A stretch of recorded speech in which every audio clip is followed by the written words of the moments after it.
Yes မင်္ဂလာပါကျွန်တော်ဆောင်းဖြစ်ပါတယ်ဒီလိုမျိုးဖြူဖြူဖြတ်ဖြတ်ဒီကလာတွေကို Playmaker တွေ DOV တွေ Director တွေဘာကြောင့်ကြိုက်နေရလဲဆိုတော့ဒီနေ့ကျွန်တော်ရှင်းပြတော့မှာဖြစ်ပါတယ်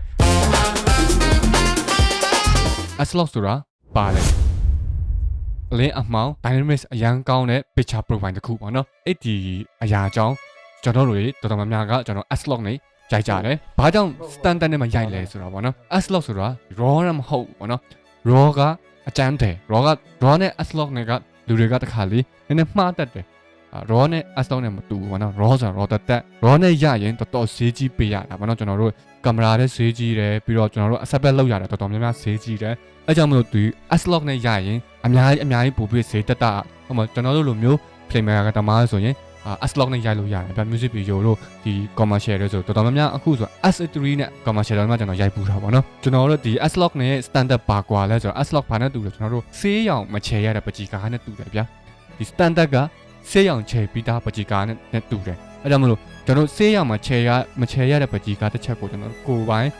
ကိုကြိုက်တဲ့အယောင်ကျွန်တော်ဆွဲတင်လို့ရတယ်ဆေးရောင်ချေလို့ရတယ်ဗျ standard ကဆေးရောင်ချေပြီးသားပကြီကားဖြစ်နေကျွန်တော်တို့အများကြီးကျွန်တော်လုံးလို့မရကွာပါတယ် Aslog က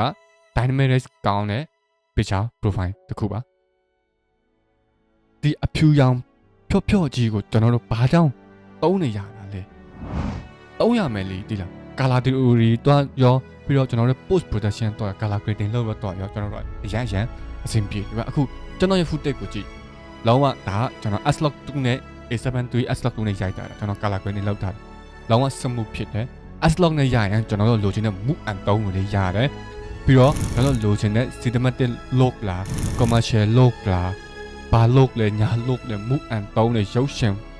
အကုန်ကျွန်တော် color palette နဲ့ထုတ်မှာလားအကုန်ကျွန်တော်ဒီ Aslog နဲ့ပဲကျွန်တော်လုပ်တယ်အခုဆိုရင်ပိုတော့ခေတ်စားလာက Apple lock တွေပဲထွက်လာတယ်ကျွန်တော်သဘောကျတယ် Apple lock 2ဆိုတော်တော်လေးကိုကျွန်တော်သဘောကျအနှစ်တွေလည်းကျွန်တော်ရခဲ့တာပေါ့နော် Aslog က3ကို3တိတယ်ဗျာပြီးတော့ Sony ကင်တဲ့လူတိုင်းဗီဒီယိုရရ Aslog နဲ့ရိုက်ပါ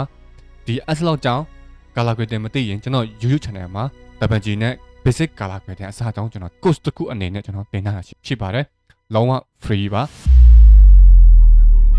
ဒီ Aslog ကြောင့်ကျွန်တော်အချင်းချုပ်ပြောရင်ဗျအရန်ရုပ်ရှင်တွေဗျဒီလားရုပ်ရှင်တို့commercial တို့ music video တို့ရရင်ဒီ standard နဲ့မရကြပါနဲ့ပေါ့နော် Aslog နဲ့ရကြပါ Sony ကင်နမာဆို standard နဲ့မရိုက်ပါနဲ့အရန်နှမျောဖို့ကောင်းပါတယ်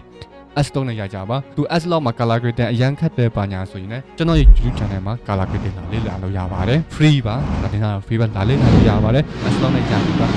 တုံးနဲ့ကျွန်တော်အများကြီးလုပ်လို့ရတယ် Aslog နဲ့ဒီချာလေးတိုက်ပေးပါကျွန်တော် recommend ပေးချင်ပါတယ်အားလုံးပဲကံကောင်းချင်းမြတ်စွာနဲ့ဖိုင်ကြပါစေ bye bye see you next